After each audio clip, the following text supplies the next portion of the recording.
Assalamualaikum warahmatullahi wabarakatuh.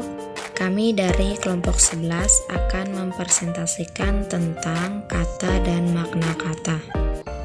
Perkenalkan, nama saya Habibah dengan NIM 2101066035 dari kelas 1B. Perkenalkan, nama saya Mila Ratnasari dengan NIM 2101060034 dari Pengertian kelas kata. Kata adalah unsur bahasa yang diucapkan atau dituliskan yang merupakan perwujudan kesatuan perasaan dan pikiran yang dapat digunakan dalam berbahasa. Kata merupakan salah satu unsur dasar bahasa yang sangat penting. Dengan kata-kata, kita dapat berpikir, menyatakan perasaan dan gagasan. Selanjutnya, makna kata. Makna kata tidak dapat menjauh dari makna yang dikandungnya, karena setiap kata itu berfungsi dan bermakna. Makna kata yang dikandungnya dapat dikelompokkan berdasarkan jenis dan karakteristik maknanya. Makna kata juga berkaitan dengan persyaratan, ketepatan dalam memilih kata. Selanjutnya, makna denotatif dan konotatif. Makna denotatif adalah makna dalam wajar secara eksplisit. Makna wajar ini adalah makna yang sesuai dengan apa adanya. Denotatif adalah suatu pengertian yang dikandung sebuah kata secara objektif. Sering juga makna denotatif disebut makna konseptual. Misalnya, kata makan bermakna memasukkan sesuatu ke dalam mulut, dikunyah, dan ditelan. Makna kata makan seperti ini adalah makna denotatif. Dan selanjutnya, makna konotatif adalah makna asosiatif, makna yang timbul secara sebagai akibat dari sikap sosial, sikap pribadi, dan kriteria tambahan yang dikenakan pada sebuah makna konseptual. Kata makan dari makna konotatif dapat berarti untuk atau pukul. Makna konotatif berbeda dari zaman ke zaman. Ia tetap kata kamar kecil mengacu pada kamar yang kecil atau denotatif. Tapi kamar kecil berarti juga jamban atau konotatif. Selanjutnya, makna umum dan khusus. Kata ikan memiliki acuan yang lebih luas daripada kata mujair atau tawas. Ikan tidak hanya mujair atau tidak hanya tawas, tetapi ikan terdiri dari beberapa macam, seperti gurame, lele, sepat, tuna, barona, nila, ikan koki, dan ikan mas. Sebaliknya, tawas pasti tergolong dalam jenis ikan. Demikian juga gurame, lele, sepat, tuna, dan barona pasti merupakan jenis ikan. Dalam hal ini, kata yang acuannya lebih luas disebut kata umum, seperti ikan tadi. Sedangkan kata yang acuannya lebih khusus disebut kata khusus, seperti gurame, lele, tawas, dan ikan mas. Contoh kata lain, kata umum, melihat. Terus kata khususnya itu, kata khususnya terdapat kata khusus kan. Yang pertamanya itu menonton atau wayang, TV, dan sebagainya. Menatap atau wajah, gambar, menantang atau matahari. Selanjutnya, kata abstrak dan kata konkret. Kata abstrak ialah kata yang mempunyai rujukan berupa konsep atau pengertian, sedangkan kata konkret ialah kata yang mempunyai rujukan berupa objek yang dapat diserap oleh panca indera atau dilihat, diraba, dirasakan, didengarkan, atau dicium. Contoh kata abstrak. Yang pertama, kemakmuran. Sedangkan kata konkret dari kemakmuran itu yaitu sandang, pangan, dan rumah. Materi selanjutnya, pertalian makna. Dalam pertalian makna ini ada beberapa pembagian pertalian makna. Yang pertama, sinonim.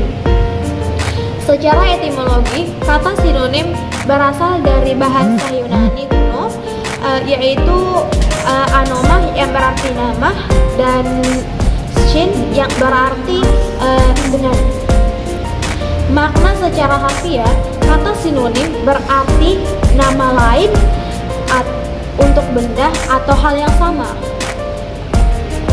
Secara sinetik, sinonim adalah nama lain untuk benda atau hal yang sama. Menurut Vihar pada tahun 1978 mengatakan sinonim adalah ungkapan atau bisa berupa kata, frase atau kalimat yang maknanya kurang lebih sama dengan ungkapan lain. Selain itu, menurut Nunung dan Mahmud dalam bukunya pada tahun 2011 halaman 89, sinonim adalah suatu istilah yang mengandung pengertian. Yang pertama, telah mengenai bermacam-macam kata yang memiliki makna yang sama. Yang kedua, keadaan yang menunjukkan keadaan dua kata atau lebih memiliki makna yang sama. Yang ketiga, nama lain untuk benda yang sama. Selanjutnya, dengan demikian, sinonim dapat diartikan sebagai kata-kata yang memiliki makna yang sama antara ungkapan yang lain. Contohnya, mati, tewas, wafat, dan meninggal itu sama kan artinya, cuman katanya yang berbeda. Yang kedua, contoh selanjutnya, cantik, bagus, baik, indah, puspa, molek, bunga kembang. Yang kedua, antonim. Kata antonim berasal dari kata Yunani kuno, yaitu anomah yang artinya nama dan anti yang berarti melawan. Maka antonim berarti nama lain untuk benda lain pula. Secara sinetik, menurut Vihar pada tahun 1978 mendefinisikan sebagai ungkapan biasanya kata, tetapi dapat pula dalam bentuk frase atau kalimat yang maknanya itu diangkat kebalikan dari makna ungkapan lain. Selain itu, menurut Nunung dan Mahmud dalam bukunya pada tahun 2011 halaman 92, antonim adalah dua buah kata yang mengandung makna berlawanan. Oleh karena itu, kata-kata yang memiliki makna berlawanan sering disebut antonim. Contohnya, lawan dari kata siang adalah malam. Contoh kedua, lawan dari kata laki-laki adalah perempuan. Lawan dari kata panas, dingin. Dan selanjutnya, homonim, homofon, dan homograf. Kata homonim berasal dari bahasa Yunani kuno, anoma yang artinya nama dan homo yang artinya sama.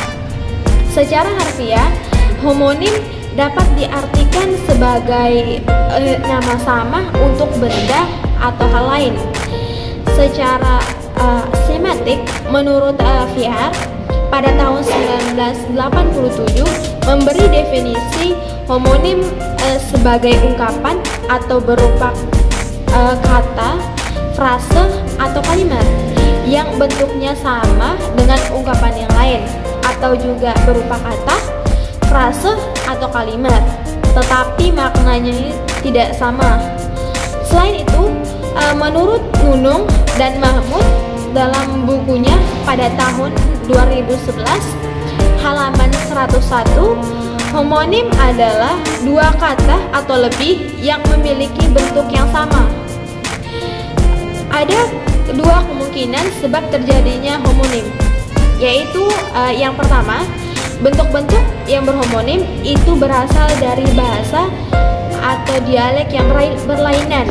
Yang kedua, bentuk-bentuk bersinonim itu terjadi sebagai hasil proses morfologi.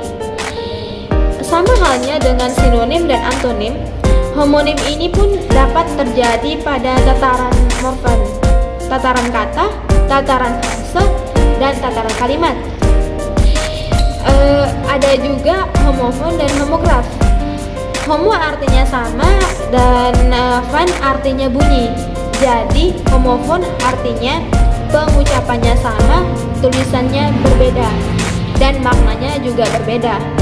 Contoh, bang, dan bang. Bang untuk panggilan laki-laki dewasa dan bang tempat kita menabung. Kemudian homograf. Homo artinya sama dan graf artinya tulisan.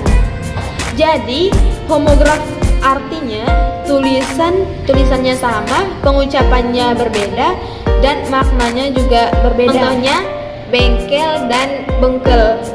Bengkel artinya tempat memperbaiki motor atau mobil, sedangkan bengkel yaitu berarti nama sebuah desa di Kecamatan Labu Api, Lombok Barat, Nusa Tenggara. Akan melanjutkan penjelasan pertalian makna, yaitu polisemi. Menurut Nunung dan Mahmud dalam bukunya pada tahun 2011 halaman 99, polisemi adalah relasi makna yang berbeda-beda tetapi masih dalam suatu aliran arti. Polisemi merupakan suatu unsur fundamental kultur manusia yang dapat muncul dengan berbagai cara. Terdapat 5 sumber tempat, diantaranya adalah terletak pada bahasa yang bersangkutan. Sedangkan yang satu lagi muncul dari pengaruh bahasa asing. Polisemi lazim diartikan sebagai satuan bahasa yang memiliki makna lebih dari satu. Contohnya, kepala. Kata kepala dalam bahasa Indonesia adalah memiliki makna. Yang pertama adalah bagian tubuh, yang kedua adalah pemimpin. Materi selanjutnya, perubahan makna. Yang pertama, meluas atau generalisasi. Perubahan makna meluas merupakan gejala yang terjadi pada sebuah kata atau leksem yang pada mulanya hanya memiliki satu makna, tetapi karena berbagai faktor yang menjadi memiliki makna-makna yang lain. Misalnya kata ibu, mulanya bermakna orang tua yang melahirkan kita, kemudian berkembang menjadi perempuan yang dianggap derajatnya lebih tinggi. Akibatnya perempuan yang mengajar di sekolah kita sendiri disebut ibu. Selanjutnya, menyempit atau spesialisasi. Perubahan menyempit merupakan gejala yang terjadi pada sebuah kata yang pada mulanya mempunyai makna yang cukup luas, kemudian berubah menjadi terbatas pada sebuah kata makna saja. Misalnya, kata sarjana yang pada mulanya bermakna berarti orang pandai atau cendekiawan, kemudian hanya berarti orang yang lulus dari perguruan tinggi yang di tingkat teratas S1. Selanjutnya adalah penurunan atau peorasi. Peorasi adalah suatu perubahan makna yang mengakibatkan sebuah kata atau ungkapan atau menggambarkan sesuatu yang kurang baik, kurang enak, kurang menyenangkan, atau kurang bermutu dibandingkan dengan makna semulanya atau dulu. Dalam peorasi, makna baru dirasakan lebih rendah nilainya daripada makna yang lama. Misalnya, kata tuli mengalami peorasi karena dulu tidak dirasakan mengandung makna yang jelek. Sekarang maknanya dirasakan kurang baik, kurang sopan dan kasar. Yang selanjutnya adalah pemahaman kata atau asosiasi. Asosiasi adalah perubahan makna yang terjadi karena adanya persamaan sifat sehingga satu kata atau istilah dapat dipakai pengertian yang lain. Misalnya, kata lintah darat dipakai untuk menyebut orang yang mempunyai sifat seperti lintah, yaitu yang menghisap harta benda orang lain. Contoh lain, biak keladi dipakai untuk menyebut orang yang menjadi penyebab atau pemimpin perbuatan yang jahat. Dan penjelasan terakhir adalah pertukaran atau sinestesia. Sinestesia berasal dari bahasa Yunani sun yang artinya sama, atau estetikas yang artinya dampak. Perubahan makna berakibat makna cenderung untuk mengubah tanggapan dengan tujuan untuk menegaskan maksud tersebut. Sinestesia, dengan kata lain, sinestesia adalah pertukaran tanggapan antara indera yang satu dengan indera yang lain. Misalnya, rasa pedas yang seharusnya ditangkap dengan alat indera terasa pada lidah tertukar menjadi dianggap di alat indera pendengar seperti dampak dalam kata ujaran yang cukup pedas. Sekian dari kami. Assalamualaikum warahmatullahi wabarakatuh.